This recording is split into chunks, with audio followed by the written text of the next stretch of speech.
మళ్ళీ చెప్తున్నాం, ఆంధ్ర రాష్ట్రంలో ప్రజలందరినీ హెచ్చరిస్తున్నాం. బీజేపీ పార్టీకి, టీడీపీ పార్టీకి, వైసీపీ పార్టీకి పొత్తులు ఉన్నాయి. అవి మన కంటికి కనిపించినా కనిపించకపోయినా పొత్తులు ఉన్నాయి. గత 5 సంవత్సరాలుగా చూసాం. టీడీపీ ఎంపీలైనా, వైసీపీ ఎంపీలైనా బీజేపీకే మద్దతు ఇచ్చాయి. ప్రతి అంశంలో వాళ్ళ పక్కన నిలబడ్డారు. ఆఖరికి మణిపూర్ అంశంతో సహా బీజేపీ పార్టీకి తెలుగుదేశం పార్టీ, వైసీపీ పార్టీ మద్దతు ఇచ్చిన మాట వాస్తవం. మళ్ళీ ఆంధ్ర రాష్ట్ర ప్రజలు వైసీపీకి ఓటేసినా అది బీజేపీకే పడుతుంది. మళ్ళీ ఆంధ్ర రాష్ట్రంలో టీడీపీకి ఓటేసినా అది మళ్ళీ బీజేపీకే పడుతుంది.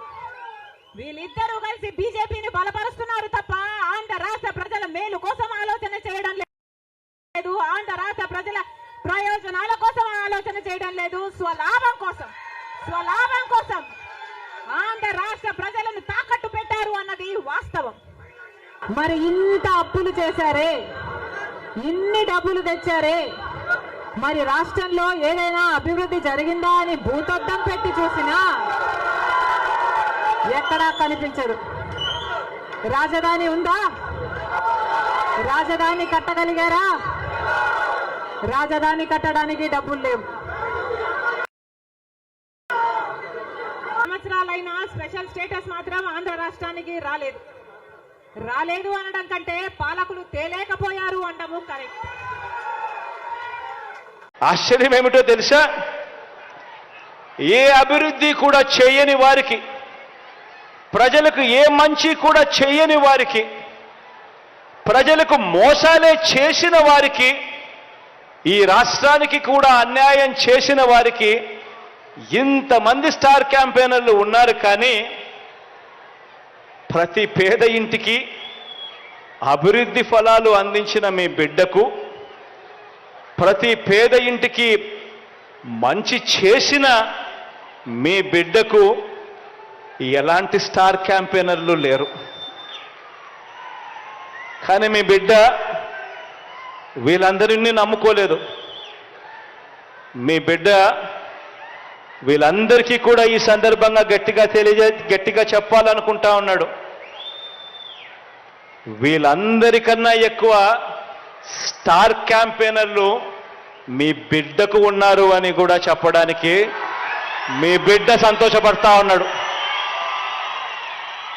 ఎవరో తెలుసా మీ బిడ్డకు స్టార్ క్యాంపెయినర్లు? ఎవరో తెలుసా మీ బిడ్డకు స్టార్ క్యాంపెయినర్లు?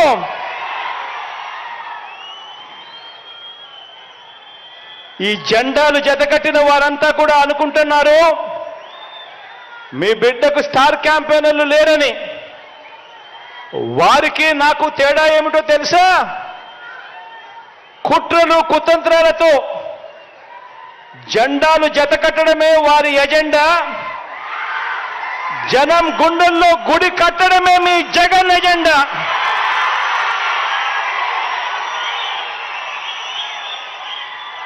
కాబట్టి వారికి భిన్నంగా నాకున్నంత మంది స్టార్ క్యాంపెయినర్లు దేశ చరిత్రలోనే కాదు, రాజకీయ చరిత్రలోనే ఎవరు కూడా ఉండరు అని చెప్పి కూడా ఈ సందర్భంగా తెలియజేస్తా ఉన్నాను. అన్నా చెల్లెలు ఉంటారు, 2 ఎకరాల భూమి ఉంటుంది. ఏం చేస్తారా మీరు? 2 ఎకరాలు నువ్వే కొట్టేస్తావా? ఇద్దరు సరిసగం తీసుకుంటారా లేదా? అవసరమైతే ఆ 2 ఎకరాలు అమ్మి ఆ అమ్మాయికి పెళ్లి చేసి ఒక అయ్య చేతిలో పెడతారా లేదా మీరు? ఈయనేం చేశాడు? చెల్లికి న్యాయం చేయలేని వాడు నీకు నాకు న్యాయం చేస్తాడా?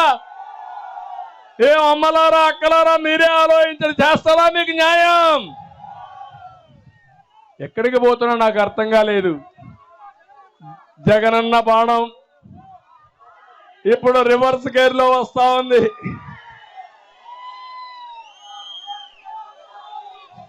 అంటే విలువలు లేని వ్యక్తులు రాజకీయాలకు అనర్హులు. ఒక వ్యక్తి ఆదర్శంగా ఉండాలి, నీతివంతంగా ఉండాలి, ప్రజలు మనల్ని చూసి ఫాలో అయ్యే పరిస్థితి రావాలి. అది కాకుండా ఈరోజు ఇష్ట ప్రకారం చేసే పరిస్థితికి వచ్చారు. ఈరోజు మా అందరం కూడా, ఈ రాష్ట్రం అంతా కూడా వైఎస్ఆర్ కాంగ్రెస్ పార్టీ కుటుంబం అందరం కూడా మా ఆడబిడ్డగా, మా సోదరిగా, మా అక్కగా, మా చెల్లిగా, ఈ రోజు రాజశేఖర రెడ్డి బిడ్డగా అనుకున్న సోదరి కూడా ఈ రోజు వాళ్ళల్లో కుట్రల్లో భాగస్వాములై ఈ రోజు వాళ్ళు పండిన పన్నాగంలో ఈ రోజు ఒక పావులాగై ఈ రోజు జగనన్న మీదకి వచ్చే ఇది కూడా ఈ రోజు మనందరం కూడా చూస్తా ఉన్నాం. ఈ రోజు ఒక్కటే అడుగుతా ఉన్నాం షర్మిలమ్మ గారిని. ఈ రోజు ఒక్కటే ఈ వేదిక మీద నుంచి ప్రతి రాజశేఖర రెడ్డి గారి గుండె చప్పుడు, ప్రతి రాజశేఖర రెడ్డి గారి అభిమాని, ఈ రోజు వైఎస్ఆర్ కాంగ్రెస్ పార్టీ ప్రతి కార్యకర్త ఒక్కటే అడుగుతా ఉన్నాం. ఈ రోజు జగన్మోహన్ రెడ్డి గారిని మీరు ఇబ్బంది పెట్టి, జగన్మోహన్ రెడ్డి గారిని వైఎస్ఆర్ కాంగ్రెస్ పార్టీ మాట్లాడే మాట మీరు చీల్చాలనుకున్న ప్రతి ఓటు కూడా ఎవరికి రద్దు చేకూర్చాలనుకుంటా ఉన్నారు? చిరకాలమైన రాజశేఖర రెడ్డి గారికి శత్రువుగా ఉన్న ప్రత్యర్థి చంద్రబాబు నాయుడు గారికి కాదని అడుగుతా ఉన్నా. ఇది వాస్తవం కాదని అడుగుతా ఉన్నా. ఈ రోజు వైఎస్ఆర్ కాంగ్రెస్ పార్టీలో ఒక దళితుడు ఓటు చీల్చాలన్నా, ఒక బీసీ ఓటు చీల్చాలన్నా, మైనార్టీ ఓటు చీల్చి ఎవరికి లబ్ధి చేకూర్చాలనుకున్న ఆలోచన చేస్తా ఉన్నారు. కాంగ్రెస్ పార్టీకా, లేకపోతే ఆ కాంగ్రెస్ పార్టీ వెనుకనే నడిపిస్తున్న తెలుగుదేశం పార్టీ చంద్రబాబు నాయుడు గారిని ఒక్కసారి గుండెల మీద చేసుకొని మనం మాత్రం ఆలోచన చేయడం చరిత్ర కూడా క్షమించదు. రాజశేఖర రెడ్డి గారిని ఛార్జ్ షీట్ లో పెట్టిన చనిపోయిన వ్యక్తిని, రాజశేఖర రెడ్డి గారిని ఆ రోజు కేసులో ఛార్జ్ షీట్ లో పెట్టిన మర్చిపోయినావా అని అడుగుతా ఉన్నా. షర్మిలమ్మే కాదు, ఎవ్వరు కూడా మా ప్రభుత్వాన్ని ఇరకాటంలో పడేసే ధైర్యము చేయలేరు, ఏమీ చేయలేరు. అది ప్రజలు నిర్ణయించాలండి. వైఎస్ఆర్ ఆశయ సాధన కోసం పెట్టిన పార్టీయే వైఎస్ఆర్ కాంగ్రెస్ పార్టీ. వైఎస్ఆర్ని కాంగ్రెస్ పార్టీ చేసిన ఘోరంగా ట్రీట్ చేసి ఆయన్ని షార్ట్షీట్లో ఆయన పేరు పెట్టారే, దానికోసం అదేవిధంగా రాజశేఖర రెడ్డి గారు కుమారుణ్ణి 16 నెలలు జైల్లో పెట్టారు. అది సేమ్ కాంగ్రెస్ పార్టీ గురించేనా నువ్వు మాట్లాడటం? ఈరోజు వైఎస్ రాజశేఖర రెడ్డి గారి పేరు షార్ట్షీట్లో పెట్టారని చెప్పి ఆ రోజు మన కుటుంబం కోసం 17 మంది ఎమ్మెల్యేలు రాజీనామా చేశారు. వాళ్ళకేం సమాధానం చెబుతావు నువ్వు? సేమ్ కాంగ్రెస్ పార్టీలో పోయి అడ్డగోలుగా ఈ రాష్ట్రాన్ని, ఆంధ్రప్రదేశ్ కంబైన్డ్ స్టేట్ని మన మనోభావాలు దెబ్బతింటున్నా కూడా పట్టించుకోకుండా విడగొట్టిన సోనియా గాంధీ కాంగ్రెస్ పార్టీలోకి పోయా నువ్వు మాట్లాడేది?